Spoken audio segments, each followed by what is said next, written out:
2025 ஆண்டுக்கான நிதி ஒதுக்கீட்டு சட்டமூலம் பாராளுமன்றத்தில் சமர்ப்பிப்பு. NPP தமது ஊடக இணைப்பாளருக்கு முதலில் வகுப்பெடுக்க வேண்டும். ஸ்ரீதரன் குற்றச்சாட்டு. பதிவு செய்யப்படாத தொலைபேசிகளுக்கு தடை. சீன வைரஸ் குறித்து அரசு விழிப்புடன் உள்ளது. நலிந்த ஜெயதீச தெரிவிப்பு. அரசு ஊழியர்களுக்கான சம்பள அதிகரிப்பு. நாடாளுமன்றத்தில் இன்று வெளியிடப்பட்ட தகவல். அரசாங்கத்திற்கு எதிரான செய்திகளுக்காக துமிந்தவிற்கு மன்னிப்பு வழங்கப்படாது. மஹிந்த ஜெயசிங்க தெரிவிப்பு. இந்திய மீனவர்கள் தொடர் அடாவடி. அறுக்கப்பட்ட சுழிபுரம் மீனவர்களின் வலைகள். வரி வீதங்களை அதிகரித்தால் வாகன விலைகளும் தானாகவே உயரும். வாகன இறக்குமதியாளர்கள் சங்கம் தெரிவிப்பு. 2025 ஆண்டுக்கான நிதி ஒதுக்கீட்டு சட்டமூலம் எனப்படும் வரவு செலவு திட்டம் இன்று பாராளுமன்றத்தில் சமர்ப்பிக்கப்பட்டது. பிரதமர் ஹரிணி அமரசூரிய இதனை முன்வைத்தார். நிதி ஒதுக்கீட்டு சட்டமூலத்தின் 2ஆம் மதிப்பீடு தொடர்பான உரை எதிர்வரும் பிப்ரவரி 17ஆம் தேதி நடைபெறவுள்ளது. அதன் பின்னர் நிதி ஒதுக்கீட்டு சட்டமூலம் எனப்படும் வரவு செலவு திட்ட 2ஆம் மதிப்பீடு தொடர்பான உரை மீதான விவாதம் அடுத்த மாதம் 18ஆம் தேதி முதல் 25ஆம் தேதி வரை தொடர்ச்சியாக 7 நாட்களுக்கு நடாத்தப்பட உள்ளது. இதனையடுத்து அன்றைய தினம், அதாவது பிப்ரவரி மாதம் 25ஆம் தேதி வரவு செலவு திட்டத்தின் 2ஆம் மதிப்பீடு மீதான வாக்கெடுப்பு சபையில் இடம்பெற உள்ளதாக அறிவிக்கப்பட்டுள்ளது. பிப்ரவரி 27 முதல் மார்ச் 21ஆம் தேதி வரையான காலப்பகுதிக்குள் வரவு செலவு திட்டத்தின் 3ஆம் வாசிப்பு எனப்படும் குழுநிலை விவாதம் நடாத்தப்பட உள்ளது. வரவு செலவு திட்டத்தின் 3ஆம் வாசிப்பு மீதான வாக்கெடுப்பு மார்ச் 21ஆம் தேதி பிற்பகல் சபையில் இடம்பெற உள்ளதாக அறிவிக்கப்பட்டுள்ளது. எதிர்வரும் வரவு செலவு திட்டத்தில் அரசு ஊழியர்களின் சம்பளத்தில் குறிப்பிடத்தக்க அதிகரிப்பு ஏற்படும் என தொழில் பிரதி அமைச்சர் மஹிந்த ஜெயசிங்க தெரிவித்துள்ளார். நாடாளுமன்ற உறுப்பினர் ரவி கருணாநாயக்க இன்று நாடாளுமன்றத்தில் எழுப்பிய கேள்விக்கு பதிலளிக்கும் போதே பிரதி அமைச்சர் இவ்வாறு தெரிவித்தார். அரசு ஊழியர்களின் சம்பளத்தை அதிகரிப்பதில் சர்வதேச நாணய நிதியத்திற்கு எந்த ஆட்சேபனையும் இல்லை என்றும் பிரதி அமைச்சர் குறிப்பிட்டார். 25,000 ரூபாய் சம்பள அதிகரிப்பு ஏற்படும் என்று கூற முடியாது. எனினும் அரசு ஊழியர்கள் ஏற்றுக்கொள்ளும் வகையிலான அதிகரிப்பு ஏற்படும் என அவர் உறுதியளித்தார். கடந்த ஜனாதிபதி தேர்தலின் போது அரசு ஊழியர்களின் வாக்குகளை பெற்றுக்கொள்ளும் நோக்கில் முன்னாள் ஜனாதிபதி ரணில் விக்ரமசிங்க சம்பள அதிகரிப்பு தொடர்பான அமைச்சரவை தீர்மானம் ஒன்றை எடுத்தார். எனினும் அரசு ஊழியர்கள் சரியான தீர்ப்பினை அவருக்கு வழங்கியுள்ளார்கள் என பிரதி அமைச்சர் மேலும் தெரிவித்துள்ளார். தேசிய மக்கள் சக்தியின் ஊடக இணைப்பாளருக்கு முதலில் வகுப்பெடுக்க வேண்டும் என நாடாளுமன்ற உறுப்பினர் சிவஞானம் ஸ்ரீதரன் தெரிவித்துள்ளார். தேசிய மக்கள் சக்தியின் ஊடக இணைப்பாளர் அண்மையில் வெளியிட்ட கருத்து தொடர்பில் நாடாளுமன்றில் உரையாற்றும் போதே அவர் இதனை குறிப்பிட்டிருந்தார். அவர் மேலும் உரையாற்றுகையில், கௌரவ தலைமை தாங்கும் உறுப்பினர்களே, இங்கே இன்னொரு விடயத்தை நான் முக்கியமாக சொல்ல வேண்டும். நான் நேற்றைய தினம் யாழ்ப்பாண பத்திரிகைகளில் ஒரு செய்தியை பார்வையிட்டேன். யாழ்ப்பாணத்திலே தங்களுக்கு காணி வேண்டும் என்று வானந்துறையைச் சேர்ந்த, கொழும்பைச் சேர்ந்த சிங்கள சமூகத்தைச் சேர்ந்தவர்கள் விண்ணப்பம் செய்திருப்பதாக பத்திரிகைகளில் செய்தி வந்திருக்கிறது. அதே நேரம் நீங்கள் இன்னொரு செய்தியை நான் பார்த்தேன். லண்டன் மாநகரில் இருக்கின்ற ஒரு தொலைக்காட்சிக்கு, ஒரு தனியார் தொலைக்காட்சிக்கு என்பிபியினுடைய ஊடக இணைப்பாளர் என்று சொல்லப்படுகிற தாகா ஈன்ஸ்டீன் இவர் என்பிபியினுடைய ஊடக இணைப்பாளர் என நான் வேண்டுமென்றால் உங்களுக்கு அந்த வீடியோவையும் தரலாம், சபாநாயகர் தலைமை தாங்கும் உறுப்பினருக்கு தரலாம். அவர் குறிப்பிடுகிறார், புத்தளம், சிலாபம், நீர்கொழும்பு, கொழும்பு, கொள்ளுப்பட்டி, வெள்ளவத்தை, வத்தளை போன்ற இடங்களில் எல்லாம் தமிழர்கள் குடியேற்றப்பட்டிருக்கிறார் என்று சொல்லுகிறார்.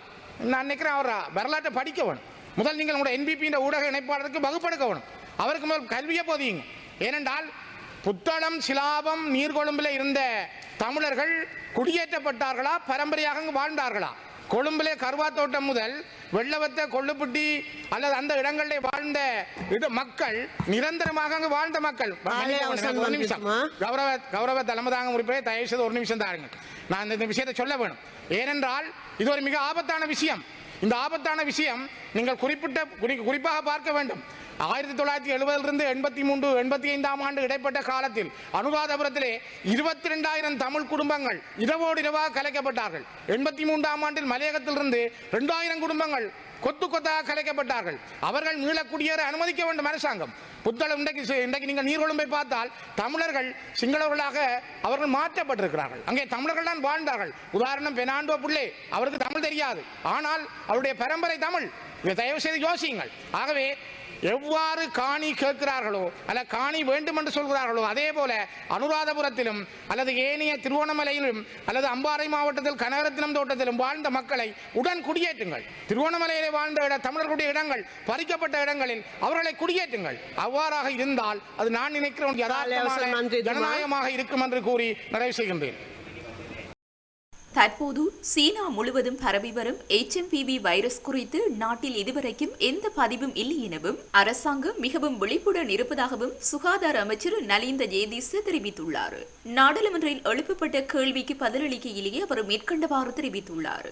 தொடர்ந்தும் தெரிவிக்கையில் இதுவரைக்கும் 2025ஆம் ஆண்டுக்கு HMPV தொற்று பதிவுகள் எதுவும் அடையாளம் காணப்படவில்லை. ஒரு நோயாளர் மீது சந்தேகம் நிலவிய நிலையில் அது குறித்த பரிசோதனைகளில் தொற்று உறுதியாகவில்லை. அதற்கு மாறாக இதற்கு முன்னரான காலப்பகுதிகளில் இந்த வைரஸ் தொற்றாளர்கள் இனங்காணப்பட்டுள்ளனர். அதனையே புதிய தொற்றாக வர்ணித்து உண்மைக்கு புறம்பான செய்திகளை சமூக ஊடகங்கள் மற்றும் செய்தி சேவைகள் நேற்றைய தினம் பிரசுரித்திருந்தது. இவ்வாறான கீழ்த்தரமான நடவடிக்கைகளில் ஈடுபட வேண்டாம் என ஊடகங்களிடம் தெரிவித்துக் கொள்கிறேன் என்றார். வாகன இறக்குமதிக்கான தற்போதைய வரி வரம்புகள் மாற்றப்பட்டால் சந்தையில் வாகனங்களின் விற்பனை விலைகளும் பாதிக்கப்படும் என வாகன இறக்குமதியாளர்கள் தெரிவித்துள்ளனர். தற்போது உள்ள வரி விகிதங்களின் கீழ் வாகன இறக்குமதி மீண்டும் தொடங்கியவுடன் மதிப்பிடப்பட்ட விலைகளை கணக்கிட முடியும் என வாகன இறக்குமதியாளர்கள் சங்கம் குறிப்பிட்டுள்ளது.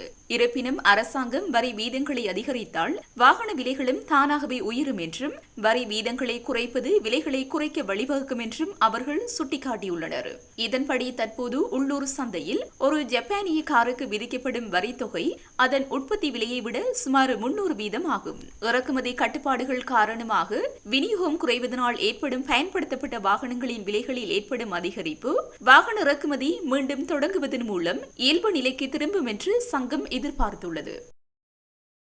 கடந்த காலங்களில் நாட்டில் உள்ள ஊடகவியலாளர்கள் மற்றும் ஊடக நிறுவனங்களுக்கு எதிராக இடம்பெற்ற வன்முறைகளினால் பாதிக்கப்பட்டவர்களுக்கு நியாயத்தை பெற்றுக் கொடுக்க நடவடிக்கை எடுக்கப்படும் என ஊடகத்துறை அமைச்சர் நலிந்த ஜேதீச தெரிவித்துள்ளார். பாராளுமன்ற அவைத்தலைவர் காரியாலயத்தில் ஊடகத்துறை அமைச்சர் நலிந்த ஜேதீசவுக்கும் சுதந்திர ஊடக இயக்கத்தின் பிரதிநிதிகளுக்கும் இடையில் நேற்று இடம்பெற்ற கலந்துரையாடலின் போது அவர் மேற்கண்டவாறு தெரிவித்தார். அவர் மேலும் தெரிவிக்கையில் கடந்த காலங்களில் ஊடகவியலாளர்கள் மற்றும் ஊடக நிறுவனங்களுக்கு எதிராக இடம்பெற்ற வன்முறைகளினால் பாதிக்கப்பட்டவர்களுக்கு நியாயத்தை பெற்றுக் கொடுப்பதற்கு மேற்கொள்ளப்பட்ட நடவடிக்கைகள் மிகவும் தாமதமாகவும் பயனற்ற முறையிலும் செயற்படுத்தப்பட்டது. எனவே புதிய அரசாங்கத்தின் தலைமையில் பாதிக்கப்பட்ட ஊடகவியலாளர்களுக்கும் ஊடக நிறுவனங்களுக்கும் உரிய நியாயத்தை பெற்றுக் கொடுக்க தேவையான சட்ட நடவடிக்கைகளை மீண்டும் தொடங்க நடவடிக்கை எடுக்கப்படும்.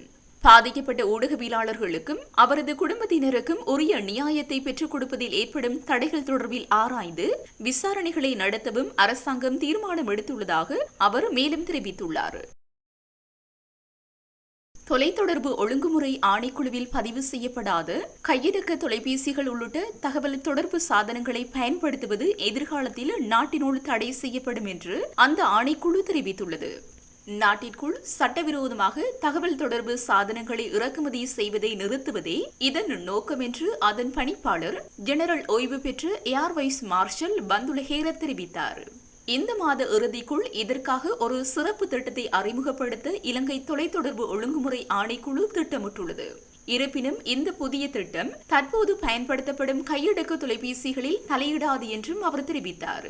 முறையான தரநிலைகள் இல்லாமல் சட்டவிரோத தகவல் தொடர்பு சாதனங்களை வாங்குவதன் மூலம் நாட்டு மக்கள் பல்வேறு சிரமங்களையும் தடைகளையும் எதிர்கொள்ள வேண்டியிருந்தது. நாட்டில் உள்ள நுகர்வோருக்கு இதுபோன்ற சாதனங்களை விற்பனை செய்யப்படுவதை தடுப்பதே எமது நிறுவனத்தின் முக்கிய பொறுப்பாகும். இதற்காக இந்த மாத இறுதிக்குள் ஒரு தானியங்கி அமைப்பை செயற்படுத்த எதிர்பார்க்கின்றோம். பொதுமக்களுக்கு விழிப்புணர்வு ஏற்படுத்துவதும் இறுதியில் நாட்டிற்குள் சட்டவிரோதமாக கையடக்க தொலைபேசிகளை இறக்குமதி செய்வதை தடுப்பதும் இதன் நோக்கமாகும். இந்த அமைப்பு தற்போது பயன்பாட்டில் உள்ள எந்த கையடக்க தொலைபேசிகளையும் பாதிக்காது என்பதுடன் வெளிநாட்டினர் பயன்படுத்தும் தொலைபேசிகளுக்கும் எந்த தடையும் ஏற்படாது என்றார். முன்னாள் நாடாளுமன்ற உறுப்பினரும் மரண தண்டனை விதிக்கப்பட்டவருமான துமிந்த சில்வாவுக்கு எந்த காரணத்திற்காகவும் பொது மன்னிப்பு வழங்கப்படாது என பிரதி நீதியமைச்சர் மஹிந்த ஜெயசிங்க தெரிவித்துள்ளார். நாங்கள் தொலைக்காட்சி அலைவரிசைகளை பார்த்து அஞ்ச போவதில்லை. சகோதரர்கள் விடுதலை செய்யப்பட மாட்டார்கள் என அவர் நாடாளுமன்றத்தில் தெரிவித்துள்ளார். குறிப்பிட்ட தொலைக்காட்சி அலைவரிசை குறித்து பெயரை குறிப்பிடாத அமைச்சர் அரசாங்கத்திற்கு எதிராக அது முன்னெடுத்து வரும் பிரச்சாரங்களை சுட்டிக்காட்டியுள்ளதுடன் அரசாங்கத்திற்கு அழுத்தம் கொடுப்பதற்காகவே அந்த தொலைக்காட்சி அலைவரிசை இவ்வாறு செயற்படுகின்றது என அவர் குறிப்பிட்டுள்ளார். சட்டத்தின் ஆட்சியை நிலைநாட்டுவது குறித்து அரசாங்கம் உறுதியாக உள்ளது. துமிந்த சில்வாவை மருத்துவமனையில் அனுமதிக்க வேண்டுமா என தீர்மானிப்பதற்காக மருத்துவ பரிசோதனைகளை முன்னெடுக்க உள்ளதாக குறிப்பிட்டுள்ளார். முல்லைத்தீவு கேப்பாப்புலவு விமானப்படை தளத்தில் கடந்த 2 வாரங்களுக்கு மேலாக தங்க வைக்கப்பட்டுள்ள 115 மியான்மர் ரோஹிங்கியா அகதிகளில் 2 உடல் சுகவீனமுற்ற நிலையில் முல்லைத்தீவு மாவட்ட மருத்துவமனையில் அனுமதிக்கப்பட்டுள்ளார்கள். இன்று அதிகாலை வேளை குறித்த அகதிகள் 2 வயிற்று வலி காரணமாக முல்லைத்தீவு மாவட்ட மருத்துவமனையில் அனுமதிக்கப்பட்டுள்ளனர். 33 வயதுடைய பெண் ஒருவரும் 12 வயதுடைய சிறுவன் ஒருவருமே இவ்வாறு முல்லைத்தீவு மாவட்ட மருத்துவமனையின் விடுதியில் தங்க வைக்கப்பட்டுள்ளனர். மேலும் இவர்கள் போலீஸ் பாதுகாப்புடன் சிகிச்சை பெற்று வருகின்றனர்.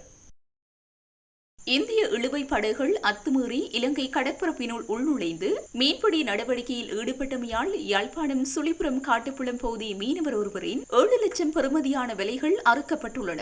நேற்றிரவு குறித்த மீனவர் திருவடிநிலை கடற்பரப்பில் மீன்பிடி நடவடிக்கையில் ஈடுபட்டுக் கொண்டிருந்த போது அத்துமீறி நுழைந்த இந்திய இழுவை படகுகள் அவரது விலைகளை அறுத்துள்ளனர். இதனால் அவரிடமிருந்த 32 விலைகளில் 26 விலைகள் அறுக்கப்பட்ட நிலையில் 6 விலைகளே மீதமாகின. எஞ்சிய விலைகளும் சேதமடைந்த நிலையிலேயே காணப்படுகின்றன. இதுகுறித்து பாதிக்கப்பட்ட மீனவர் கருத்து தெரிவிக்கையில், நேற்றிரவு 10 மணியளவில் அத்துமீறி மீன்பிடியில் ஈடுபட்ட ரோலர்கள் எமது வலையை மட்டுமல்லாமல் வேறு சங்கங்களின் விலைகளையும் அறுத்துள்ளன. இப்பொழுது மீன்பிடி பருவகாலம். இந்திய இழுவை படகுகளின் இவ்வாறான செயற்பாடுகளால் நாங்கள் உழைக்க முடியாத சூழ்நிலை ஏற்பட்டுள்ளது. 7 லட்சம் ரூபாய் வங்கியில் கடன் பெற்றே இந்த வலை முதல்களை உருவாக்கி கடலில் தொழில் செய்தேன். எனது வலைகளை இந்தியன் இழுவை படகு அறுத்துச் சென்றதால் வாழ்வாதாரத்திற்கு என்ன செய்வேன், வங்கி கடனை செலுத்த என்ன செய்வேன் என்று தெரியாமல் தவிக்கின்றேன். புதிதாக பதவியேற்றுள்ள ஜனாதிபதி பல நல்ல வேலை திட்டங்களை செய்கின்றார். அதுபோல இந்திய மீனவர்கள் பிரச்சினைகளையும் தீர்த்து வையுங்கள். புதிதாக வந்த அமைச்சர் இதற்கொரு தீர்க்கமான முடிவு எடுத்து இந்திய இழுவை படகுகளை கட்டுப்படுத்த வேண்டும். அரசாங்கம் எனக்கு இழப்பீடினை வழங்கி நான் மீண்டும் தொழில் செய்ய வழிவகுக்க வேண்டும் என்றார்.